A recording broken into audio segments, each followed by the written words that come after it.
શહેરમાં દબાણોને લઈ પાલિકા એક્શનમાં. સુરતના મેયર દક્ષેશ માવાણીનું મોટું નિવેદન. કોઈપણ વિસ્તારમાં કોઈ વ્યક્તિનું દબાણ હશે તે દૂર કરવામાં આવશે. મેયર. સુરતમાં તમામ ધારાસભ્યોની દબાણની રજૂઆત પણ રહી છે.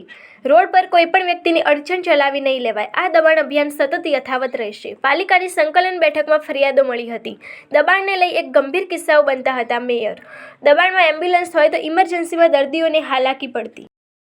છેલ્લા 10 દિવસથી સુરત મહાનગરપાલિકા અને સુરત પોલીસ દ્વારા જે બ્રિજ નીચેનો એન્ક્રોચમેન્ટ છે, રોડ ઉપર લારીઓનું દૂષણ હતું, તેને એક અભિયાનના સ્વરૂપે દૂર કરવાની કામગીરી મહાનગરપાલિકા દ્વારા કરવામાં આવી છે. છેલ્લા 10 દિવસથી વિવિધ ઝોનમાં જ્યાં વર્ષો જૂનું લારીઓનું દૂષણ હતું તેની ઉપર મહાનગરપાલિકાની દબાણની ટીમ અને એ વિસ્તારના પીઆઈ દ્વારા રોજનું મોનિટરિંગ કરવામાં આવી રહ્યું છે. ત્યાં બીજી વાર દબાણ નહીં થાય તેની કામગીરી કરવામાં આવી રહી છે. સર, જે રીતે અરવિંદભાઈ લેટર લખ્યો હતો ને હવે એમનું બાંધકામ દૂર કરવામાં શું કહેશો? અરવિંદભાઈ લેટર લખ્યો એવું નથી. જ્યારે સંકલનમાં વિવિધ ધારાસભ્યોશ્રીઓ લેટર લખતા હોય છે, વરાછામાંથી એક લેટર આવ્યો હતો, અરવિંદભાઈ પણ લખ્યું હતું.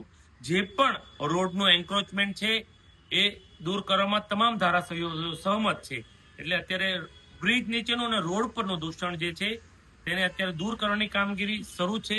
તેના હિસાબે આપણે ઈંધણની પણ બચત થાય છે, એર ક્વોલિટી પણ સુધરે છે અને કોઈ એમ્બ્યુલન્સને ઇમરજન્સીમાં જવું હોય તો તેને પણ સવલત સારી રીતે મળી શકે તેના ભાગરૂપે અત્યારે આ અભિયાન શરૂ છે.